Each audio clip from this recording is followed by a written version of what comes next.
మార్నింగే black కాఫీతో start చేస్తున్నాను. అంటే ఈరోజు కొంచెం పని ఎక్కువగా ఉంది అండ్ ఈరోజు నేను ఫాస్టింగ్. అందుకే బ్లాక్ కాఫీ తాగడం వల్ల నాకు ఎనర్జీ బూస్టింగ్గా ఉంటుంది. అలానే ఫ్యాట్ కూడా బర్న్ చేస్తుంది.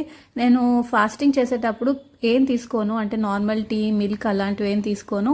ఇలా బ్లాక్ కాఫీ మాత్రమే తీసుకుంటాను. అండ్ వంట కూడా స్టార్ట్ చేశాను ఈరోజు లంచ్లోకి. పిల్లలకి, మా హస్బెండ్కి మామిడికాయ పప్పు అలానే పొటల్స్ ఫ్రై చేస్తున్నాను.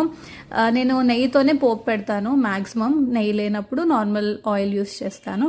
అలానే ఎయిర్ ఫ్రైయర్లో కొన్ని అప్పడాలు, మజ్జిగ మిరపకాయలు కూడా వేయించేసాను. ఇవి సరిపోలేదంట, వీళ్ళు ఫిష్ ఫ్రై అడిగారు, అంటే మా హస్బెండ్ అడిగారు. ఆల్రెడీ ఫిష్ మ్యారినేట్ చేసి ఫ్రిడ్జ్లో పెట్టాను.